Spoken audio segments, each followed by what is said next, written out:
जय जगन्नाथ बंधुनी मो मधुमिता आज आपण नहीं गाल्पिका सत्यवती स्वाई लिखि एक गप जार शीर्षक रही चटाण।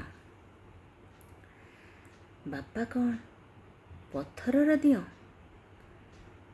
बापा बापा क्या बुझाऊँ निजको ना मते माँ एमती हठात चली जावा कौन बाधी न फाटी न छाती सी भी तो जड़े साधारण मनीष दिया देवता और स्वर्ग करदे आमे भूल करूना तो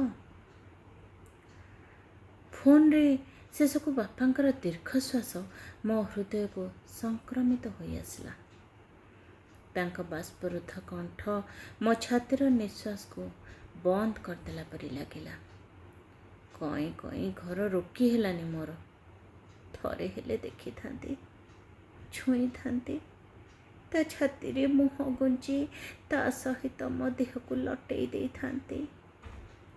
केमितिका स्वार्थपर झीटे मु से माने बारण कले कौन ना मानिगली से माने मना करछन्ते जीवाको ना गोटे बाहाना नुहे तो मोर हाँ कहीं मानुथिले तांका कथा कहीं मानुथिले एबे जदि मो मुंड काटी दिए बोले कहिबे माँ देख ए मो मुंड काटिदेली तू फेरिया थरे हेले आ माँ थरे मात्र तोते जाबुड़ी धरवा को चाहे तो चुमा तो स्पर्श अनुभव करने को गोटे थर अवकाश दे सी कौन फेरी आसब एतक बुझा मो परी अबोध संतान मानकर डेरी हुए कहीं माँ लो माँ मो सहित तू भल कलुनी माँ भल कलुनी आजीवन माँ को हरी मु एवं साथी को हरी बापा केमती एक शून्यता भितर भासुलु। निद हेलानी राति सारा छटपट अस्वस्थ छाटी पिटी हेला आत्मा कांदी कांदी आखि दुईटी छोट छोट नाली बॉल परी दिशुला। मो मुंड किछि काम करू नथिला। मस्तिष्क अपेक्षा हृदय बेसी बेसी मते निंदुथिला। तू स्वार्थपर मो कान मन भितरे बारंबार प्रतिध्वनित होउथिला। आयत करि पारु नथिली मो मन को एणु मस्तिष्कर कथा काटी दे केवल हृदय कथा ही शुणिबी बोली निष्पत्ति नहीं गली। भोरु भोरु निर्दिष्ट हो गली मु होइत खोजी थे शाशुघर समस्ते। फ्लाइट रे बसवा पूर्वर डैनेस को जड़े देली जे मु कुआड़े जाऊँगी। कामबाली और ड्राइवर मौसा को पिला एवं माँ को दायित्व नेबा को अनुरोध कली। एते साहस मो भितर किए भरिला किए यही साहस टिकक आगरू जोगाड़ कर पारथिले हुए तो माँ सहित किछि सुखद क्षण जी पारि थांती किंतु किंतु स्वल्प बुद्धि मोर निंदिली कपाल छी छी मो परी को झियो मो परी झियो कौन से माँ बापांकर न हुअंतु। आकाश छाती माँ बौद्ध फांकारे भी माँ गगन पवन गछ पतर पत्थर पानी माटी सबुथिरे खाली माँ ओ माँ दृश्यमान हैला। भोरु भोरु आम घरे मते देखी समस्ते आचंबित बेसी बापा मते देखी समस्ते विस्मित भी सबरी मुहरे स्पष्ट पड़ी पारथाए मो गोटे प्रश्न ये आमर दिव्यानी दिव्य ज्योति तो मुझे दिव्यानी दिव्य ज्योतिरु जेडी जेडी ज्योति डानिश खोलपा बेहरण करछि तो अन्य माने विस्मय हेबारे विचित्रता कौन। मो बेश पोशाक कथा चुटी चपल चलणी संपूर्ण बदले मोर गाँवली देहर गोटे परस्त चोपा छड़े दे मते गोटे नुआ कलेबर दान करछन्ते मो स्वामी सासू आ ससुर संपूर्ण आधुनिका बहु ପାଟିରେ ଇଂଲିଶ ଠୁସଠାସ କଥା, ଆଖିରେ ନୀଳ ଲେନ୍ସର କୃତ୍ରିମ ଚାହାଣୀ, ଚାଲିରେ ମଡେଲିଂର ଅଣ୍ଟା ହଲା, ସବୁଠାରୁ କଷ୍ଟ ଡ୍ରାଏ ଫୁଡ୍ସର ହ୍ୟାବିଟ୍। କେତେ ଝୁରି ପଖାଳ କଂସା, ବଡ଼ିଚୁରା, ଶାଗ ଆଉ ଗରମ ଗରମ ସରୁ ସରୁ ଆଳୁ ଭଜା ସାଙ୍ଗକୁ ମୁଡ଼ୁମୁଡ଼ିଆ ଚୁନା ମାଛ ଭଜାକୁ ଭଜା ଲଙ୍କା କଟା ପିଆଜ ଫଳି। ଆହା ଆହା ଏ ସହରିଆ ଫିଟ୍ ଫିଗର ମୋତେ ରୁଗ୍ ରୁଗ୍ କରି ଖାଏ। କାହିଁକି ଏ କୁତ୍ସ ସାଧନା?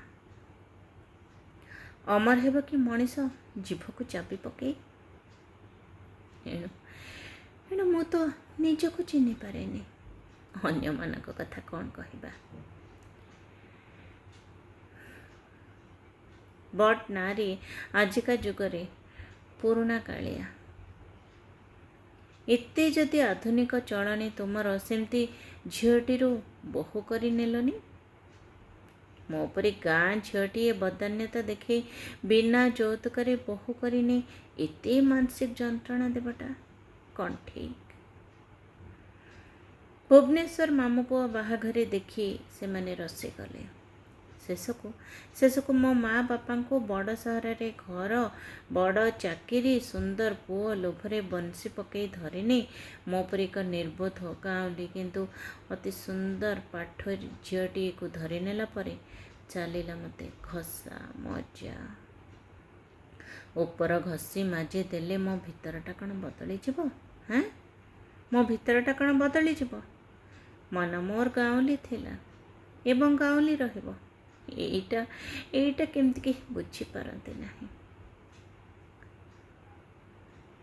ତୁ ଏଇଠି କିଏ ତୋତେ କହିଲା ଆସିବାକୁ? କିଏ କହିଲା? ଭଲ ଗତି ଅଛି ଯଦି କିଏ ଜାଣିବା ପୂର୍ବରୁ ଚାଲିଯା। ମୋ ବାପାଙ୍କ କଥାକୁ ଅଣଦେଖା କରି ପଶିଗଲି ମା'ର ରୁମ୍କୁ। କବାଟ ଆଉଜି ଗଡ଼ି ପଡ଼ିଲି ବେଡ଼୍ରେ ଯେଉଁଠି ସିଏ ଶୋଏ। ଗଦେଇ ଦେଲି ତା'ର ସମସ୍ତ ଶାଢ଼ୀ। ବାପା ମା'ଙ୍କ ସହିତ ମୋର ଟେବୁଲ ଉପରେ ଥୁଆ ହୋଇଥିବା ଫଟୋଟି ବି ନେଇ ଆସିଲି।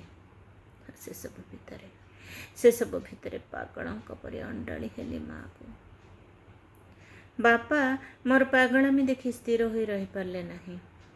ଡୋର୍ ପେଲି ସେ ମୋତେ ଆସି ଜାବୁଡ଼ି ଧରି ଭୋ ଭୋ ହେଇ କାନ୍ଦି ଉଠିଲେ।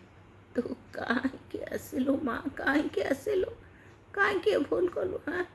ତୋ ଶାଶୁଘର ଲୋକେ ମୋତେ ଶପଥ କରେଇଥିଲେ କୌଣସି ଦିନ ଯେମିତି ତୁ ଆମ ପାଖକୁ ନ ଆସୁ। ଆମେ ଛୋଟ ଲୋକ, ମଳି ମୁଣ୍ଡିଆ, ଅଶିକ୍ଷିତ। ସେମାନଙ୍କ ଜୀବନ ସହିତ ଆମର କୌଣସି ମେଳ ନାହିଁ।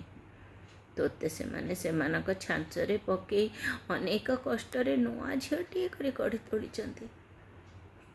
ତୁ ପୁଣି ଏଠିକି ଆସିଲୁ?